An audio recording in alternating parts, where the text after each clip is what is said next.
সরকারি পদ পেলেন তাপসী বন্টল। নারী ক্ষমতায়ন আন্ডারটেকিং এর চেয়ারপারসন হলেন তিনি। রাজ্য সরকারের নারী ক্ষমতায়ন আন্ডারটেকিং। বিজেপি ছেড়ে তৃণমূলে যোগ। হলদিয়ার বিধায়কের সোমবারই বিজেপি ছেড়ে তৃণমূলে যোগ দেন তিনি। তারপর সরকারি পদ পেলেন তাপসী মণ্ডল।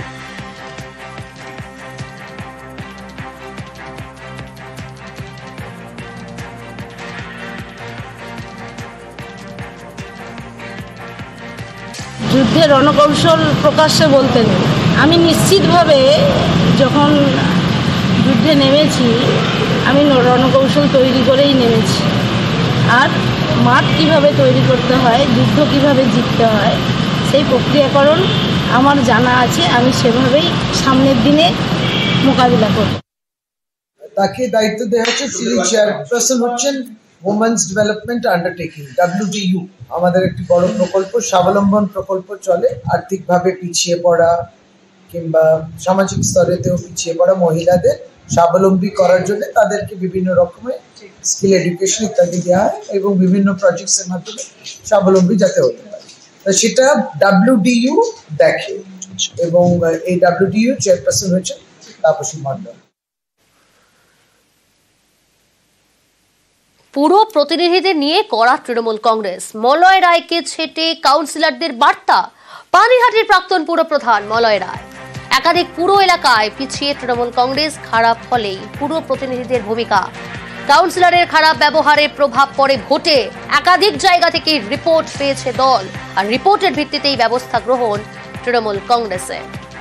পুরো প্রতিনিধিদের নিয়ে কড়া এবার তৃণমূল কংগ্রেস। মলয় রায়কে ছেটে কাউন্সিলরদের বার্তা দেওয়া হলো। পানিহাটির প্রাক্তন পুরপ্রধান মলয় রায়। একাধিক পুরো এলাকায় পিছিয়ে তৃণমূল কংগ্রেস, খারাপ ফলে পুরো প্রতিনিধিদের ভূমিকা। কাউন্সিলরের খারাপ ব্যবহারের প্রভাব পড়ে ভোটে। একাধিক জায়গা থেকে রিপোর্ট পেয়েছে দল, আর সেই রিপোর্টের ভিত্তিতেই ব্যবস্থা গ্রহণ তৃণমূল কংগ্রেসে।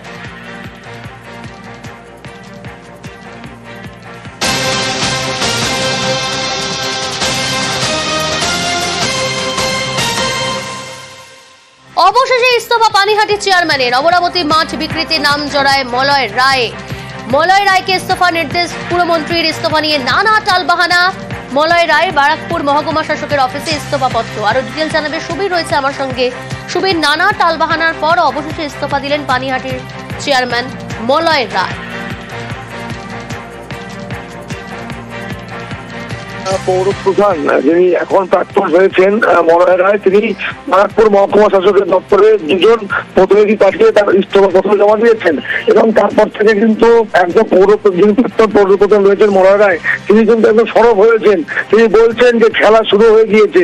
তিনি বলছেন যে পদত্যাগ পত্র তিনি জমা দিয়েছেন, এটা ঠিক, কিন্তু পাশাপাশি তিনি বলছেন যে পৌর আইন যা বলে সেই মেনেই কাজ করতে হবে। অর্থাৎ তিনি বলছেন যে বোর্ড মিটিং, অর্থাৎ যে কাউন্সিল বোর্ড মিটিং আছে সেটা করতে হবে এবং সেদিকেও তার নজর রয়েছে। তার পাশাপাশি তিনি বলছেন যে তিনি খেলতে নেমে গিয়েছেন এবং তার খেলা দেখে অনেকে জার্সি পড়তে শুরু করে দিয়েছেন, এমনটাই কিন্তু কথা বলছেন প্রাক্তন পৌরপ্রধান মলয় রায়। এবং এই প্রাক্তন পৌরপ্রধান মলয় রায় যে ইস্তফা, তারপরেই কিন্তু পানিহাটি পৌরসভায় পৌর কর্মীদের মধ্যে একটা খুশির হাওয়া দেখা যাচ্ছে। এবং তারা খেলা শুরু হয়ে গেছে বলতে তিনি কি বোঝাতে চাইছে? দেখো, যেদিনকে তার গত দুদিন আগে তার প্রতিক্রিয়া নেওয়া হয়েছিল, তিনি আমাদেরকে বলেছিলেন যে তিনি দলীয় নেতাদের চক্রান্তের শিকার। এবং গতকাল যখন তার প্রতিক্রিয়া, তিনি বলছেন যে তিনি এই ধরনের কথা কিন্তু বলেননি। এবং এই যে পদত্যাগ পত্র তিনি বারবার বলে আসছেন যে তিনি চক্রান্তের শিকার, তাহলে করে ফাঁসানো হয়েছে। এবং এই যে পদত্যাগ পত্র তাকে দেওয়া হলো, কোন একটা জায়গা থেকে তিনি বাধ্য হয়ে এই পদত্যাগ দিলেন, এমনটাই কিন্তু তার ভাষায় কিন্তু একদম প্রকাশ। কিন্তু এই যে তার বিষয়, অর্থাৎ পদত্যাগ তিনি করলেন, তাহলে জোর করে এই পদত্যাগ করা হলো, এমনটাই কিন্তু তার টোটাল ভাষাতে কিন্তু পরিষ্কার হয়ে যাচ্ছে। এবং এই যে ঘটনা, অর্থাৎ এই তার পদত্যাগ পত্র দেওয়া, ইস্তফা পত্র দেওয়া, এবং তারপরেই পানিহাটি পৌরসভাতে পৌর কর্মীদের মধ্যে কিন্তু মানে আবির খেলা শুরু হয়ে গিয়েছে। এবং সেই ছবিও কিন্তু আমাদের ক্যামেরায় ধরা পড়েছে। এবং পানিহাটি পৌরসভার পৌর প্রধানের যে এই বক্তব্য, এই নিয়ে কিন্তু একদম বিরোধিতা করছেন খোদ উপপৌরপ্রধান সুভাষ চক্রবর্তী। এবং তিনি বলছেন যে তিনি যে পদত্যাগ পত্র লিখেছেন, মুখ্যমন্ত্রীর নির্দেশে তিনি পদত্যাগ করেছেন, উপপৌরপ্রধান বলছেন যে এখানে মুখ্যমন্ত্রীর নামটা না বলে দলীয় নির্দেশে পদত্যাগ করেছেন, এটা বলা উচিত ছিল। অর্থাৎ যদি উপপৌরপ্রধানের অর্থাৎ তার জায়গায় যদি উপপৌরপ্রধান থাকতেন তাহলে তিনি কিন্তু সেটাই লিখতেন। অর্থাৎ পৌরপ্রধানের বিরোধিতা, অর্থাৎ এই যে পদত্যাগ পত্রের বয়ান তিনি লিখেছেন তার ঘোর বিরোধিতা করছেন খোদ পানিহাটি পৌরসভার উপপৌরপ্রধান সুভাষ চক্রবর্তী। বেশ,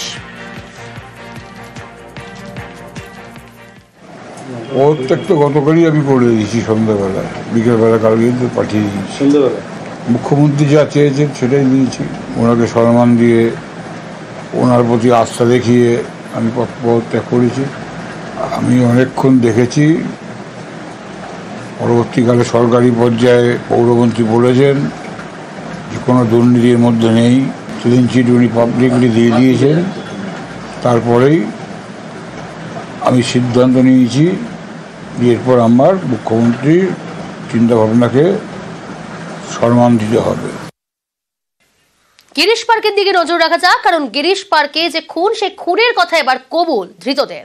ভাগারাম সিংকে খুনের কথা স্বীকার কৃষ্ণপাল সিং এর। ভাগারামকে খুনের সময় ঘরেই করণ কৃষ্ণপাল সিং।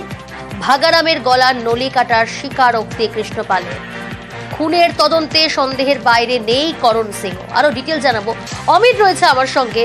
অমিত, খুনের কথা এবার স্বীকার করলো কৃষ্ণপাল সিং, আর কি জানা যাচ্ছে এখনো পর্যন্ত? পুলিশ সূত্রে কোন কোন তথ্য সামনে আসছে এবং জেরায় কি কি তথ্য উঠে আসছে? দেখো, ভাগারাম খুনে পুলিশ একটু কার্যত নিশ্চিত হয়ে গিয়েছে যে কৃষ্ণ এবং করণ ছাড়া এই ঘটনা আর কিছু কোনো ব্যক্তি নেই। কৃষ্ণ, যিনি 19 বছরের যুবক, তিনি ধারালো ছুরি দিয়ে গলার নলি কাটে, এমনও কিন্তু পুলিশের জেলা স্বীকার করে নেন। এবং মৃত্যু সুনিশ্চিত করার জন্য শ্বাসরোধ করার ক্ষেত্রে নাইলনের দড়ি দিয়ে গলায় ফাঁস দেওয়া হয়। করণের ভূমিকা প্রতি রাখা হচ্ছে, কারণ কৃষ্ণ এমন নিজে বলেছে পুলিশের কাছে যে সে নিজে ধারালো ছুরি দিয়ে গলা চিরে দেন বা গলার কাছে যেটা রয়েছে সেটা গলার কাছে কেটেছে। এবং করণের কি ভূমিকা, করণ কি গলায় ফাঁস দিয়েছে এই বিষয়টা তারা স্পষ্ট হতে চাইছে, দুজনকেই জেরা করা হচ্ছে। এবং খুনের মোটিভ সেটিও স্পষ্ট হয়ে গেছে পুলিশের কাছে। 8 লক্ষ টাকা নিয়ে ঝামেলা, কারণ পুলিশ যেটা বলছে এই দুই অভিযুক্ত পুলিশের কাছে জানিয়েছে যে 8 লক্ষ টাকা 5 মাস আগে থেকে ফেরত চাওয়া হয়েছিল এই ভাগারামের কাছে, কিন্তু সেই টাকা দিচ্ছিল না। অর্থাৎ খুনের মোটিভটা জানা গেছে। সঙ্গে থাকো আমি। এদিকে খুনের জন্য ছুরির অর্ডার পর্যন্ত দেওয়া হয়, কিভাবে খুন আরো জানাবে অমিত রয়েছে আমার সঙ্গে। অমিত, হ্যাঁ, খুনের মোটিভ যখন স্পষ্ট হয়ে গেছে পুলিশের কাছে যে টাকা তারা ফেরত পাচ্ছে, তারপরে কিন্তু খুনের পরিকল্পনা করা হয়। গত 1 সপ্তাহ ধরে ভাগারামের সঙ্গে এই দুই ভাইয়ের কার্যত বলা যেতে পারে বচসা হাতাত এই ধরনের ঘটনাগুলো কিন্তু ঘটছিল। এরপরে পরিকল্পনা করা হয়েছিল যে তারা খুন করবেন ভাগারামকে। সেই মোতাবেক পরিকল্পনা করে 4 দিন আগে টলি কেনা, এমনকি খুনের ঘটনার আগের দিন বড় বাজারের একটি দোকান থেকে ধারালো ছুরি তৈরি করানো, এই সমস্ত বিষয়গুলো কিন্তু খুনের আগে করা হয়েছে। এমনকি নাইলন দড়ি কিনে আনা হয়েছিল, সেরোটেপ কিনে আনা হয়েছিল দেহ পুরোপুরি মুড়িয়ে ফেলার জন্য। এইভাবেই পুলিশ যেটা দাবি করছে যে পরিকল্পনা আগে থেকে করা হচ্ছিল। অর্থাৎ যে 7-8 দিন কথা বলা হচ্ছে যে 7-8 দিন ধরে তাদের টাকা ফেরত না পাওয়াকে ঘিরে যে ঝামেলা হচ্ছিল ভাগারামের শহরে, সেই জায়গা থেকে দুই ভাই মিলে পুরো পরিকল্পনা করে ফেলেন যে খুন করা হবে এবং খুনের উদ্দেশ্য এবং টাকা ফেরত না পাওয়ার কারণে খুন করা হবে। সেই কারণে একেবারে পুরো ছুরি তৈরি করানো, ট্রলি নিয়ে আসা, সমস্ত কিছু পরিকল্পনা করে গিরিশ পার্কে ব্যবসায়ী ভাগারামকে খুন করা হয়েছে। অমিত, ভাগারামের আত্মীয়দের সঙ্গে যোগাযোগ করতে পেরেছে পুলিশ? ভাগারামের পরিবারের সঙ্গে যোগাযোগ করা হয়েছে। তার পরিবার রাজস্থানের ফিলোরিতে থাকে এবং তার পরিবারের সদস্যরা যোগাযোগ করা হয়েছে, তাদেরকে আসতে বলা হয়েছে। তারা কলকাতা আসবে এমনটা কিন্তু তাদের পরিবারের তরফে জানানো হয়েছে। বেশ।